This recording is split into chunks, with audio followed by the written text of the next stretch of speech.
Do you like faux enamel? I personally love the look of enameled pieces, and in this sweet and short tutorial I'm going to show you an easy way to make beautiful earrings with a faux enamel look.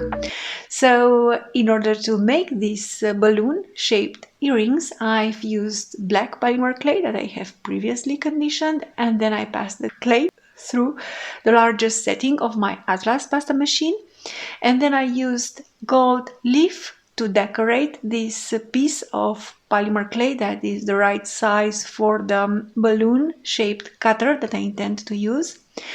I sandwiched the polymer clay piece between a beautiful wavy stamp and the cutter. And this kind of cutters, they have a push button, and this is a kind of a cutter and an embossing stamp, because you are cutting out a beautiful shape, but in the same time you are embossing the clay. But while working on the front of the piece, you have to be very careful not to press too much on the clay, because you will end up with a back with no pattern. I used the blade to remove the bottom part, which I don't intend to use in this design.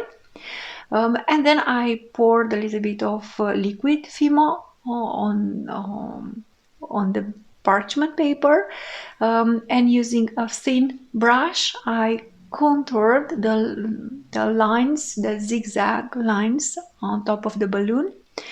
And then I'm just going to apply light blue glitter, and I'm sprinkling it out of the box.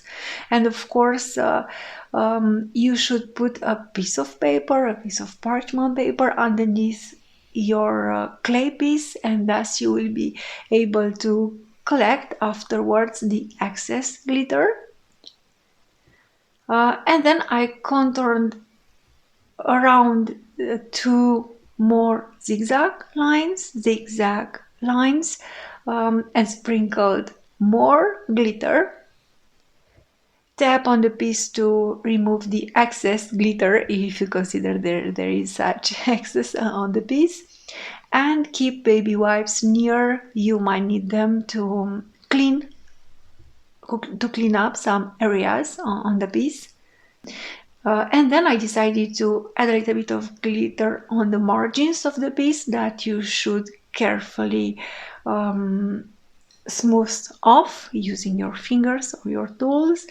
But eventually I am going to use gold acrylic paint to color these margins to have a beautiful look from the sides as well.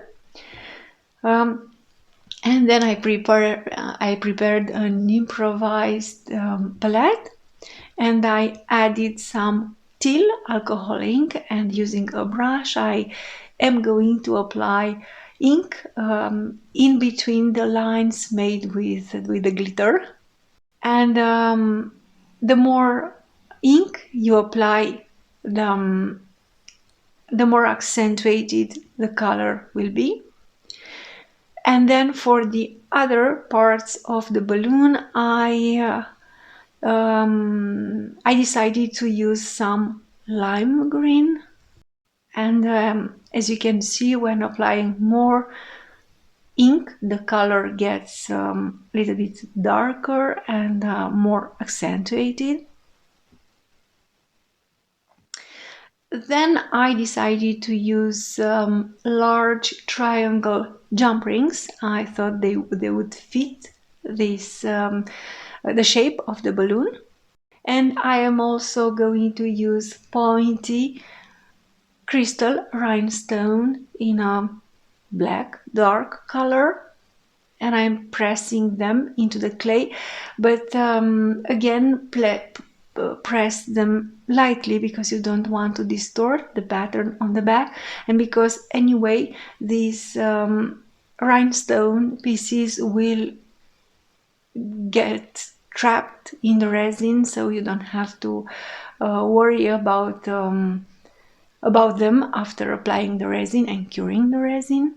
So I used 5 dark burgundy, kind of black, pointed rhinestone crystals to embellish the piece. And then when you are happy with the look of the piece, you can bake your pieces in the preheated oven at the recommended temperature for 45 minutes. As usually, I bake my pieces on parchment paper because I'm making the front and the back of the piece in the same time. And then I let the clay cool down, and I was ready to apply the UV resin. Try not to apply too much resin and avoid drippings. You will have to wear gloves. You will have to be very careful when working with resin, work in well ventilated areas, use rubbing alcohol to clean your tools.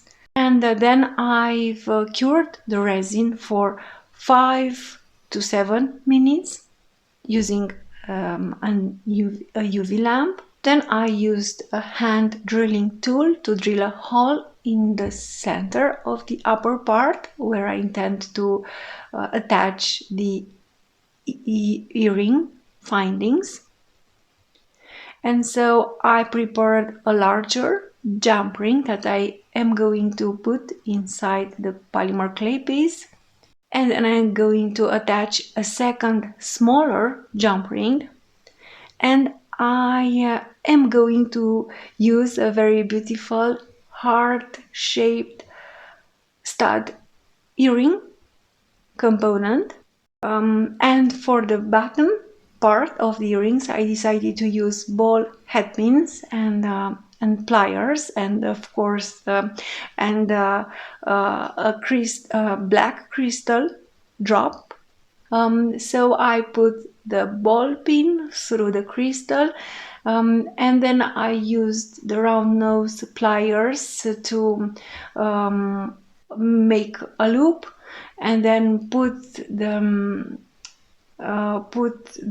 triangle jump ring through the loop, and then I've just twisted the end of the round pin around the base 3 times, and then I used pliers to tuck the end in.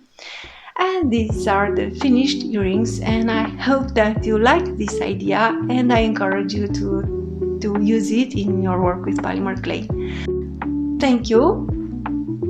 Please subscribe to my channel if you're not already subscribed, and stay tuned for more inspiration for work with polymer clay.